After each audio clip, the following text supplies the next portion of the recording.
integrity of the education system. It becomes very sad.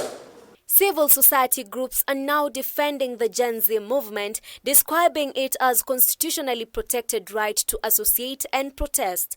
They note that any dialogue will only proceed once the president implements the requested changes, not as he instructs. Mwamko mpya wa masuala ya uongozi wa hii nchi, wa kuangalia rasilimali za hii nchi, wa uwajibikaji kwa hii nchi.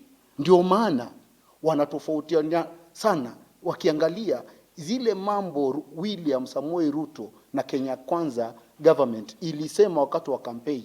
Wakiangalia manifesto yao, wakiangalia ile mambo wanafanya, wakiangalia na katiba, wanashangaa kwani hao watu walisema nini na wanafanya nini. The organizations have condemned the government for focusing on its own losses rather than the lives lost during the demonstrations. They are now demanding the unconditional release of those arrested during the protest and end to police brutality. It is very unfortunate that we have not seen this in him. Our very children, that he was to safeguard their welfare in general.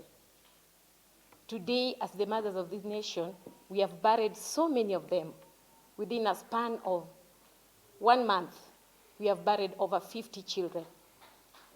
And that breaks our hearts, Mr. President. Another key issue raised was the president's reappointment of 6 cabinet secretaries, which has drawn criticism across the country. They say that you are bringing back Mr. Kithure Kindiki, whom you praise for having done a good job, but young people are saying that, are you bringing him to kill more people? Maybe to reach the number that he was supposed to reach.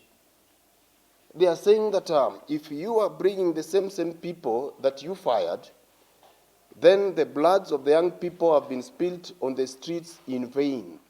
Nobody is opposed to a national dialogue, to a national conversation, but let justice prevail. The president has also been urged to address Kenya's significant public debt, both internal and external, to create conducive environment for dialogue. The civil societies further demand an end to profiling of protesters, abductions, and attacks on the media. We have seen an intensified profiling, trailing, and abduction of young people who are perceived to have been at the forefront of the protest, the nationwide protests. We have seen an attempt to victimize civil society organizations, including international NGOs that have worked with this in this country, supported development projects, including the recently held climate conference that was held in Nairobi. Among the key issues discussed, the fate of higher education funding remains a critical concern. The civil societies insist that addressing these fundamental problems is essential for any meaningful dialogue with the government. It's a barrier in the sense that it has skyrocketed the cost of university education, and we are going to see, and you're already seeing, a very unprecedented number of people, intentionally choosing not to apply for universities because of the cost practicality. Mercy Avoga, K24.